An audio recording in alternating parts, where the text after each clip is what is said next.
Hello students, मेरा नाम है अवधेश और आप देख रहे हैं सिविल सपोर्टिव यूट्यूब चैनल। आज हम सर्वेइंग फर्स्ट का पहला चैप्टर कंप्लीट करने वाले हैं, तो चलिए स्टार्ट करते हैं।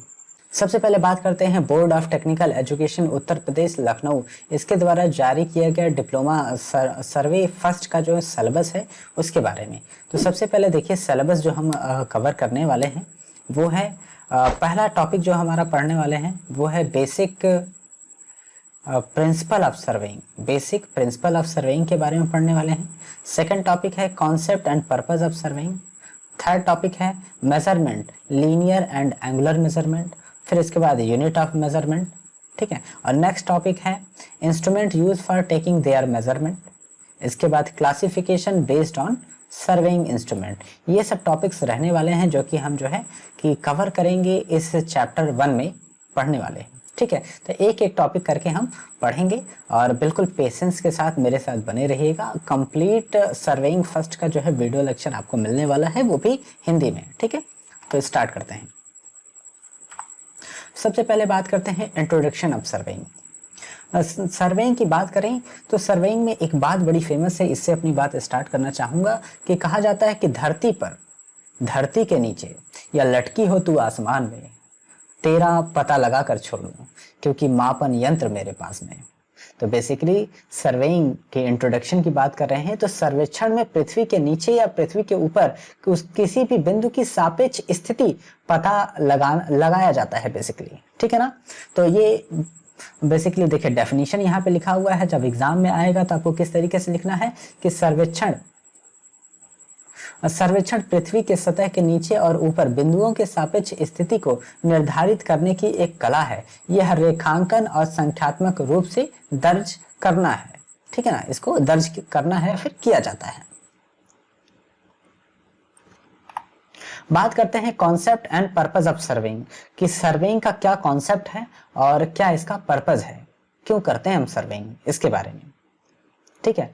देखिए सर्वेइंग का इस्तेमाल हम लोग बेसिकली करते हैं कि कोई नक्शा वगैरह बनाना हो तो उसके लिए हमें सर्वे करना पड़ता है, या फिर किसी जगह से रोड नेटवर्क आपको निकालना है, रेल नेटवर्क निकालना है। जैसे पहाड़ी इलाका है, अब वहां से आपको रोड नेटवर्क निकालना है, तो आप पहाड़ अगर सामने है तो उसको पहाड़ में छेद करने तो नहीं जाएंगे क्योंकि वहां पे हमारा कास्ट वगैरह बढ़ जाएगा। हम कर सकते हैं टनलिंग मशीन से, लेकिन हम वो नहीं करने चाहेंगे। हम चाहेंगे कि जो है कि पहाड़ के कोई ऐसा रास्ता मिल जाए कि जहाँ पे हमें कटिंग और फिलिंग कम करनी पड़े और कम कास्ट में एक अच्छा सुगम रास्ता हमको मिल जाए। तो इसके लिए क्या करना पड़ेगा, सर्वेइंग करना पड़ेगा। तो लिखा हुआ है कि सर्वेक्षण का मुख्य उद्देश्य किसी भू क्षेत्र का एक ऐसा मानचित्र या फिर नक्शा बनाना है जो उस क्षेत्र के सभी महत्वपूर्ण बिंदु और रेखाओं को क्षैतिज समतल पर सही सही निरूपित करे। कोई भी महत्वपूर्ण बिंदु है तो उस नक्शे पे जो है कि सही सही निरूपित हो, दर्शाया गया हो, ठीक है। जिस नक्शे को देखकर क्षेत्र की स्थलाकृति की सत्य जानकारी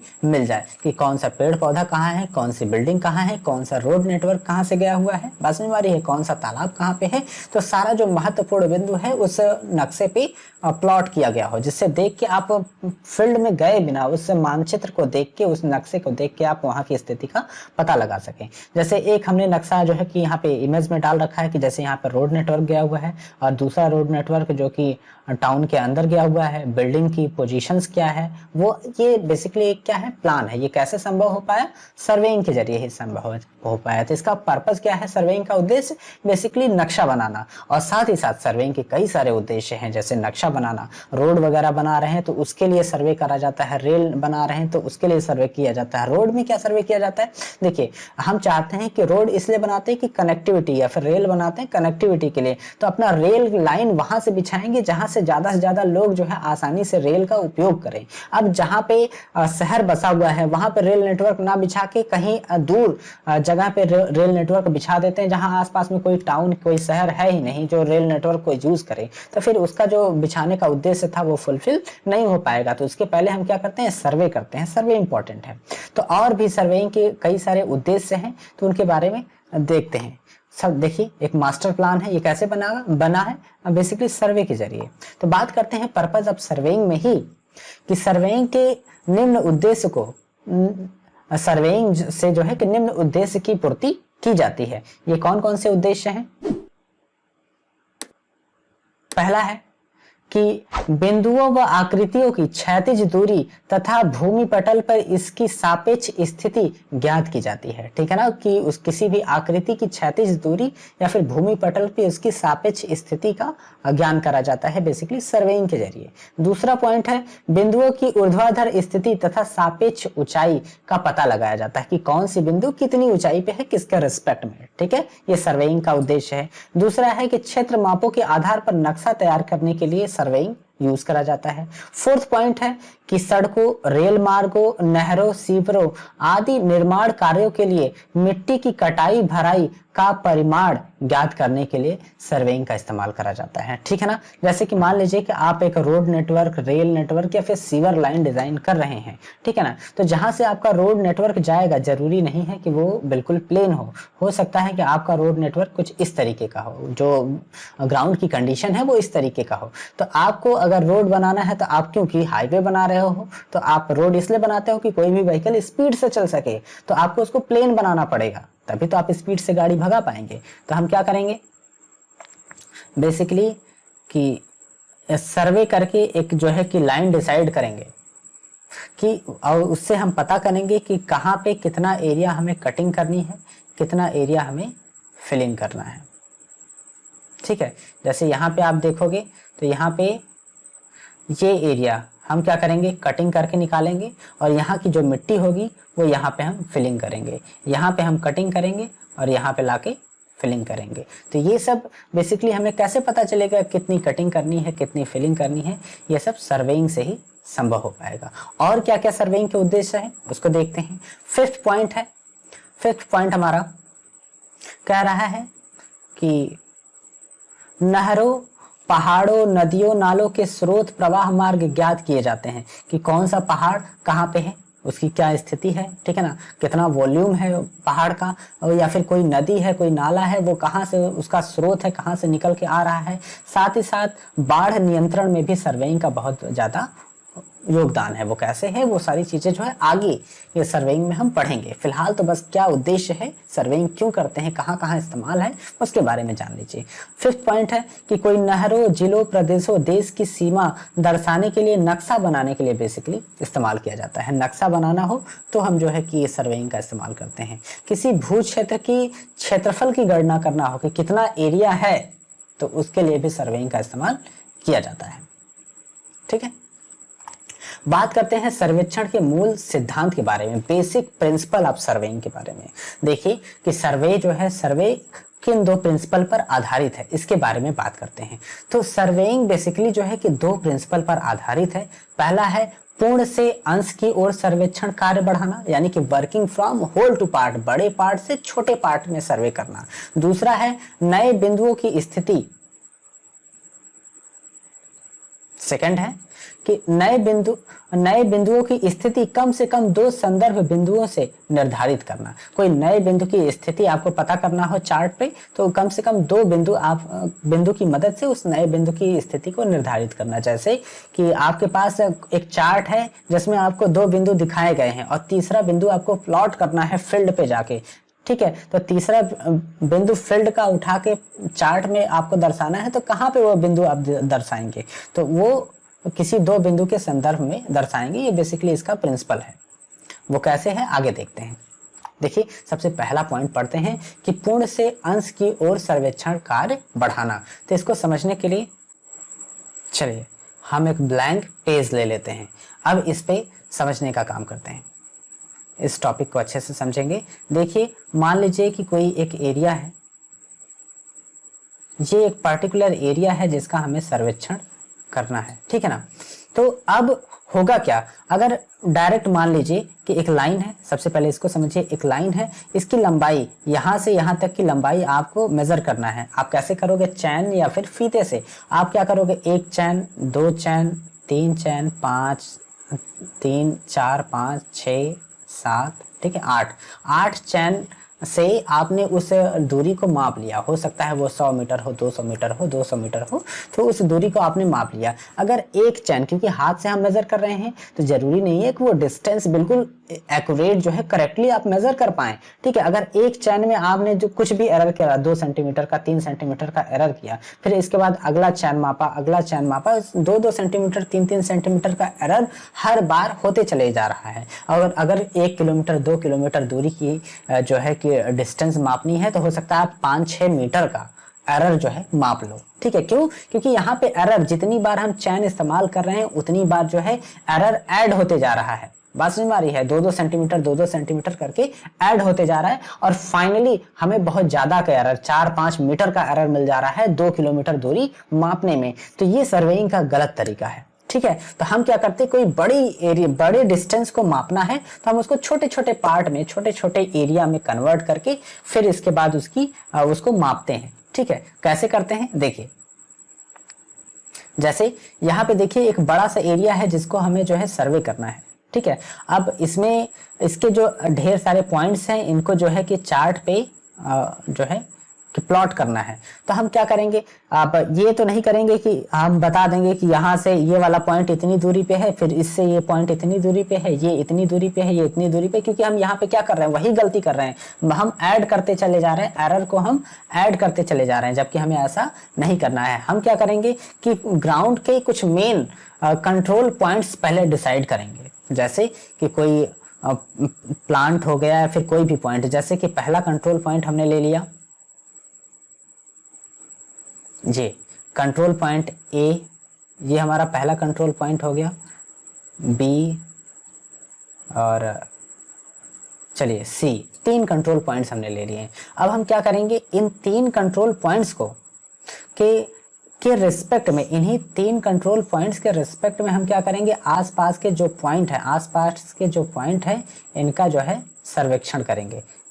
ये कंट्रोल पॉइंट हमारा अलग हो गया, ये कंट्रोल पॉइंट हो गया, इसके रिस्पेक्ट में आसपास के जो बिंदु हैं उनका सर्वेक्षण करेंगे, इसके रिस्पेक्ट में जो है कि करेंगे, सर्वेक्षण करेंगे अलग अलग कंट्रोल पॉइंट। तो आप देखेंगे कि ये पर्टिकुलर एक जो बड़ा सा एरिया था वो 3 पार्ट में डिवाइड हो गया।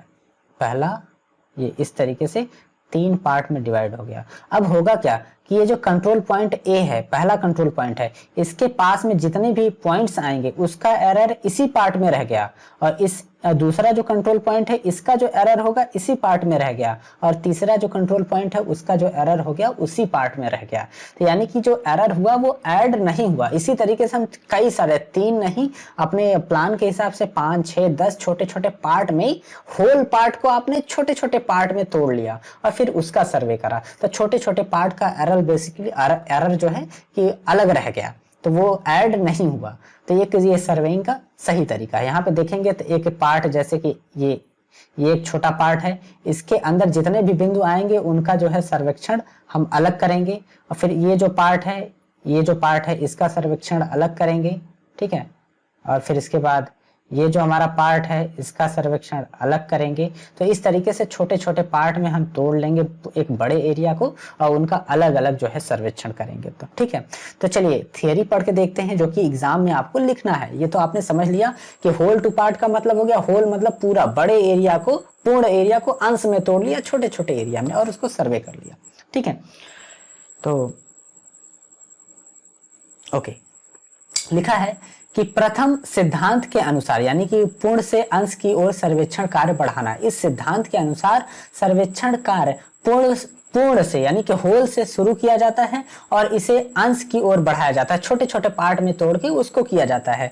जिस क्षेत्र का सर्वेक्षण करना होता है सर्वप्रथम उस क्षेत्र पर नियंत्रण बिंदु यानी कि कंट्रोल पॉइंट्स, जो ए बी सी डी आप देख रहे हैं, ये सब कंट्रोल पॉइंट्स जो है बड़ी सावधानी से चयन किया जाता है और इन बिंदुओं की स्थिति की परिशुद्धता से जांच की जाती है। ठीक है, कि चार्ट में वो बिंदु कहाँ कहाँ पे हैं। ठीक है, जो फील्ड में बिंदु ए है वो चार्ट में कहाँ पे है। ठीक है, जो बिंदु फील्ड में है वो चार्ट पे कहाँ पे है, जो बिंदु बी फील्ड में है वो चार्ट पे कहाँ पे है। ये जो छोटा सा एरिया आप देख रहे हैं, ये छोटा सा एरिया क्या है, बेसिकली एक चार्ट पेपर है जो कि प्लेन टेबल पे रखा गया है, और बड़ा एरिया क्या है, फील्ड है।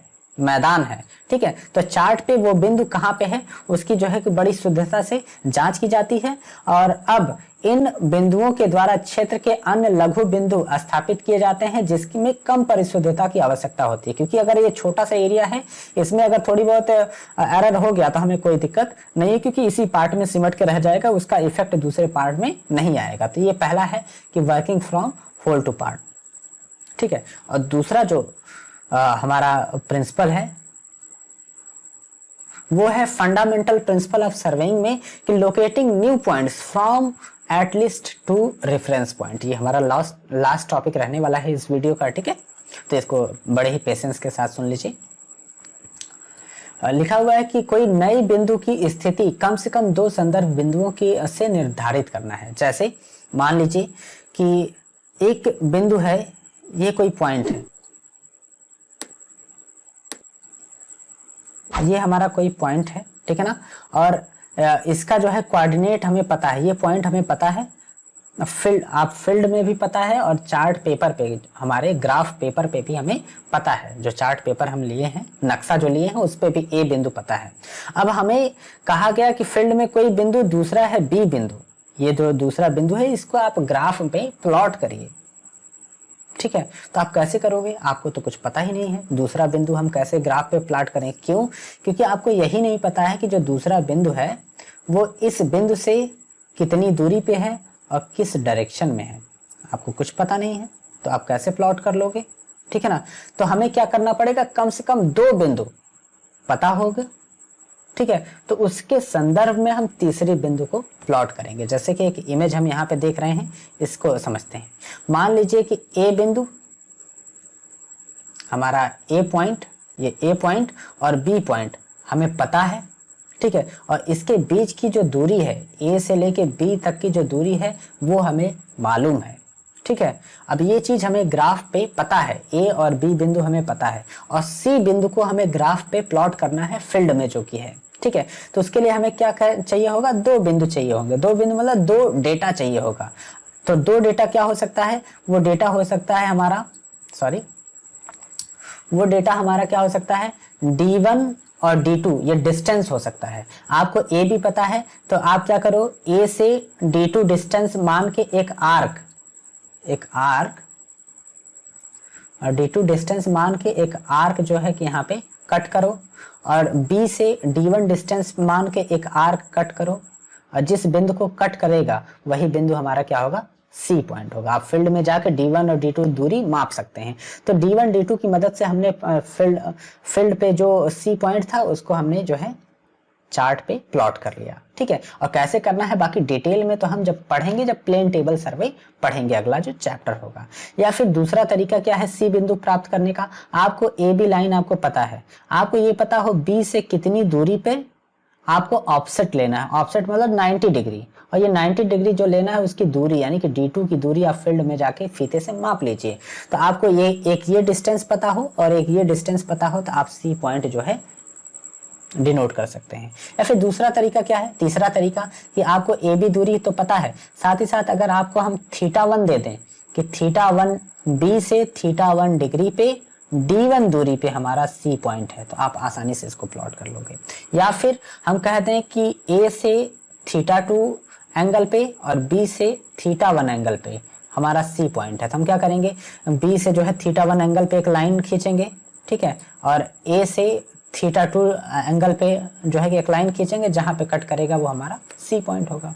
या फिर जो हमारा 5वां तरीका है किसी एक बिंदु को प्लॉट करने का, वो क्या है कि आपको एक एंगल दे दे B से θ1 एंगल पे और A से D2 दूरी पे, आप θ1 एंगल पे एक लाइन खींच दीजिए, और D2 दूरी पे जो है कि जो लाइन पे टच करेगा वो लाइन हमारा C पॉइंट होगा।